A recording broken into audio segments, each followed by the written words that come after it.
И вот сегодня издание CNN, ссылаясь на американских военных, утверждает, что ВСУ успешно реализует американскую концепцию сопротивления. Resistance Operating Concept. То есть концепция действенного сопротивления. В частности, речь идет о концепции, разработанной США совместно с НАТО и другими союзниками в 2013 году. Эту концепцию разрабатывали как ответ, как реакцию на оккупацию России части Грузии в 2008 году. И вот в CNN отмечают, что сначала к этой концепции отнеслись достаточно скептически. И вот только это показательно. Сначала только Эстония, Литва и Польша выразили какой-то энтузиазм по поводу вот этой новой доктрины, а другие в нее просто не верили и говорили, да, невозможно это все реализовать. Но после оккупации России и Крыма в 2014 году интерес к вот этой концепции действенного сопротивления резко возрос. Все начали понимать, что, похоже, она может работать. И вот я не зря говорю о том, что вот взрывы, казалось бы, не такие уже и масштабные в Крыму, они очень сильно перепугали россиян. Что же это за концепция и как она вообще помогает ВСУ? Значит, вот эта концепция действенного сопротивления предполагает основу для способности всей страны противостоять внешнему давлению и планированию сопротивления. То есть вся страна должна быть задействована в усилиях по восстановлению суверенитета на оккупированных территориях. Вот помните, как до начала этого варварского полномасштабного вторжения России в Украину, тогда даже Джо Байден, выступая на одном из брифингов, уверял, что США будут поддерживать партизанское движение в Украине. Мол, мы обеспечиваем партизанам всем необходимым. Ну и, как вы помните, первые поставки оружия это были джавелины. То есть те, кто переносные ручные комплексы. И предполагалось, что, значит, там правительство рухнет и будет партизанщина, и партизанщину будут поддерживать. Но вот эта доктрина, вот эта концепция действенного сопротивления, она не о создании или поддержке вот именно повстанческого движения в отдельных регионах, которые не имели бы какого-то централизованного управления. Это концепция о другом. Цель концепции действенного сопротивления – создать санкционированное правительством силы, которые будут проводить действия против иностранных оккупантов с целью восстановления суверенитета. И вот CNN сегодня пишет, что концепцией руководствуются не только украинские военные, но и гражданское население страны в рамках согласованного сопротивления российской армии. То есть каждый украинец, вот я сейчас скажу такую вещь, которая может вам показаться странной, но вы послушайте внимательно, вы поймете. Каждый украинец, который даже просто выкладывает в сеть видео с подбитыми российскими танками, видео, как трактор тащит российский танк и так далее, уже прилагает усилия к нашей общей победе. На самом деле, многие вещи, которые нам кажутся уже обыденными, это тоже часть вот этой выверенной концепции действенного сопротивления, которая и не позволила рашистам захватить нашу страну. Вот приведу вам отрывок из описания вот этой доктрины, чтобы вы поняли, что вы, вот лично вы, тоже можете являться частью вот этой большой концепции действенного сопротивления. Итак, цитата. В начале войны украинское правительство создало веб-сайт, объясняющий разные способы противодействия. На сайте описаны способы применения ненасильственных действий, в частности, бойкотирование массовых мероприятий, рабочие забастовки и даже то, как использовать юмор и сатиру.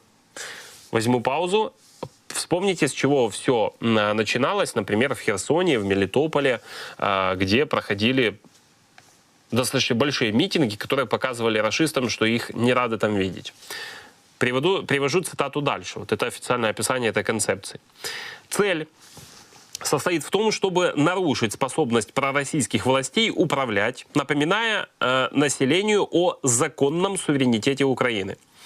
Доктрина сопротивления также предусматривает насильственные действия, в том числе использование коктейлей Молотова, умышленное разжигание пожаров и заливку химикатов в бензобаки вражеской техники. Доктрина также призывает к широкой информационной кампании, чтобы контролировать нарратив конфликта, предотвратить распространение месседжей оккупантов и сохранить единство населения. Видео украинских ударов по российским танкам, часто под саундтреки поп-музыки или хэви-металла, стали вирусными, как и ролики украинских военных, спасающих бездомных животных. Намеренно или нет, это видео становится частью сопротивления, позволяя Украине формировать заголовки в западных СМИ в свою пользу и часто гуманизировать украинских военнослужащих тем способом, который российская армия не смогла реализовать. Постоянный шквал с сообщениями вызвал массовую поддержку из-за границы и успешно подтолкнул западное правительство поставлять больше оружия и боеприпасов в Украину.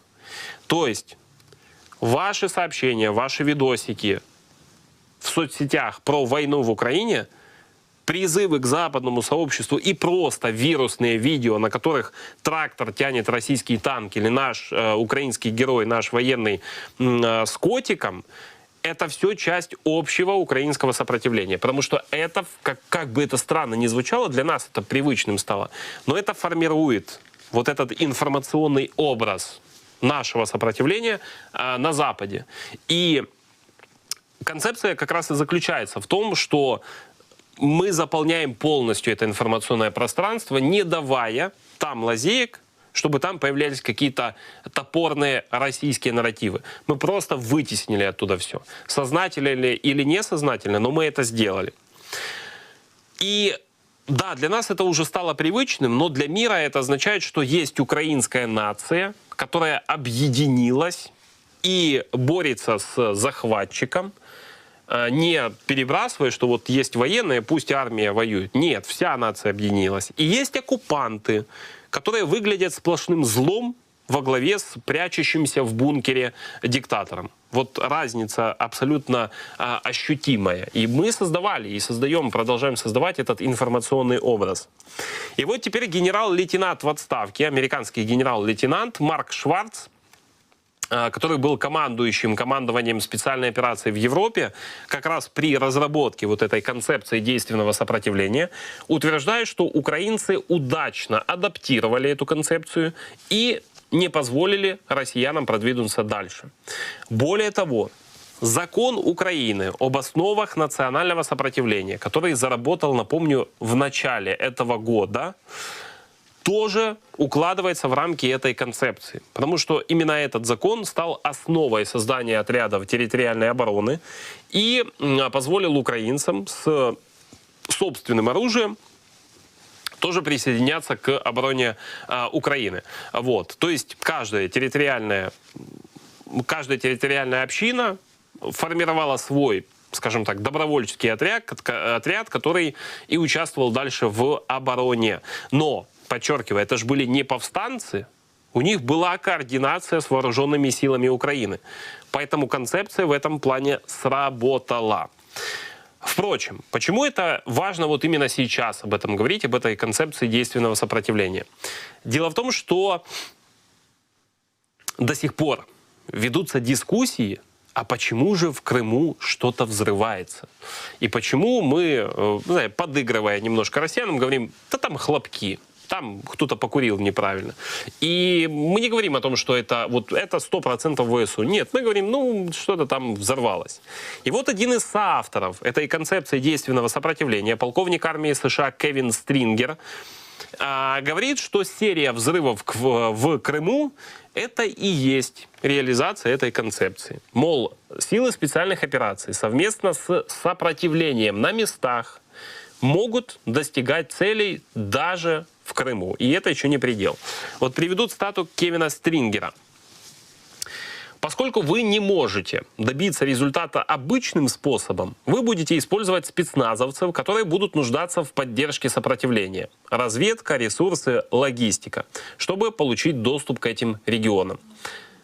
с большой долей вероятности можно говорить о том, что принципы концепции действенного сопротивления применяются в реальных боевых действиях прямо сейчас, в том числе и в Крыму. Вот. Это еще большая загадка для россиян, как это все работает. И это будет вызывать еще большую панику. И в нашем случае это хорошо. То есть концепция действенного сопротивления заключается в том, что весь народ, абсолютно весь, каждый на своем месте что-то делает определенное. И это создает вот не только, да, у нас есть мощная армия, которой мы все гордимся, и на плечах которых вообще стоит вся наша безопасность, но есть еще другие вот ниши, которые, не знаю, осознанно, неосознанно, но все мы заполнили очень быстро.